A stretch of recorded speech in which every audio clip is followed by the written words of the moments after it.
Il y a quelque temps, on a fait un escalier en béton qu'on a complètement carrelé, avec du carrelage qui vient se raccorder sur le même calpinage que le carrelage de la terrasse. On a eu besoin de le démolir entièrement parce qu'il fallait refaire l'étanchéité le long du sous-sol. Donc on va vous montrer un petit peu ce qu'on a fait. On va pas vous montrer comment on a refait l'escalier, c'est pas très intéressant. Et ça permet de voir que l'escalier on l'a recoffré et recoulé entièrement à des dimensions qui correspondent à ce qu'il nous fallait pour que ça corresponde aux carreaux de la terrasse. Et puis il fallait aussi quand même que ça ressemble à ce qu'il y avait auparavant. Alors vous verrez que au début c'était pas prévu qu'on carle les contre-marches, puis en fait on s'est rendu compte que ça faisait franchement plus sympa de recarler les contre-marches.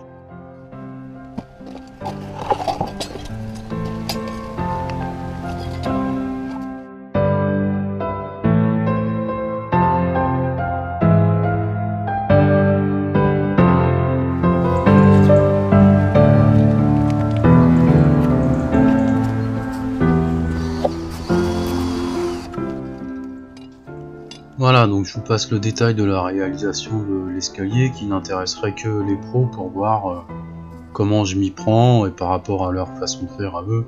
Là je pense que c'est peu intéressant. Moi ce que je voulais montrer c'était le résultat.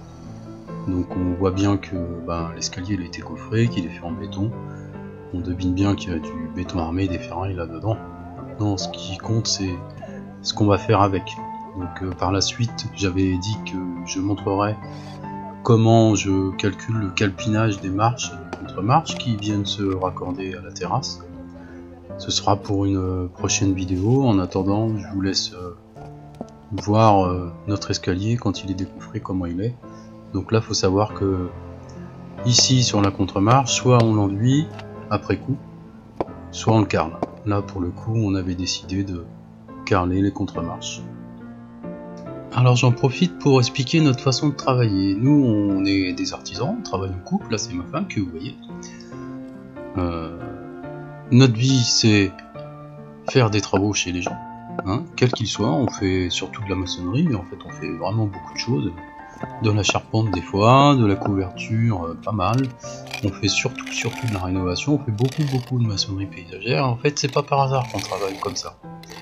À une époque j'avais des salariés et puis en fait moi je courais partout, je m'occupais de faire les rendez-vous commerciaux, faire les devis, la paperasse.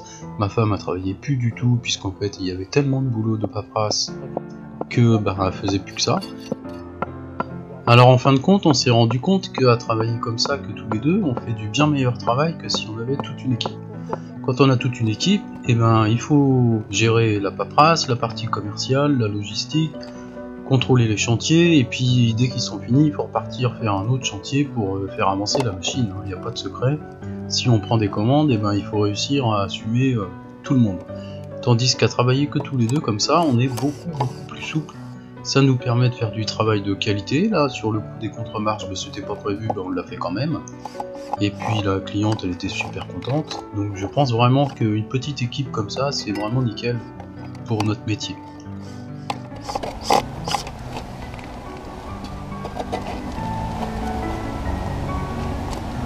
C'est un peu dommage de ne pas faire les contre-marches.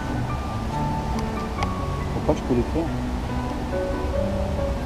Moi je peux.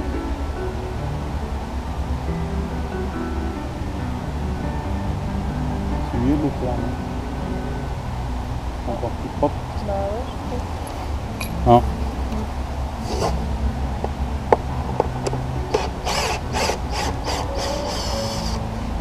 On va penser à prendre ce qu'il faut, les croisillons. Hein? Ouais. De toute façon, c'est ça où on enduit. On en prend un petit peu, ils seront contents. Hein? Hein? On peut lui demander son avis à la dame. Il y a plein de raisons, hein.